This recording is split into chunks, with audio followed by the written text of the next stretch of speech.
शिवबराजान 2च मिनिटात ठोकला अफजल खानाला.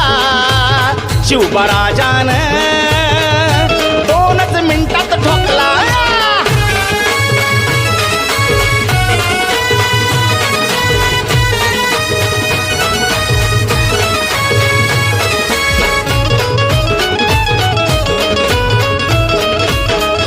स्वराज्य स्थापन करण्यासाठी शिवबा पेटून उठला.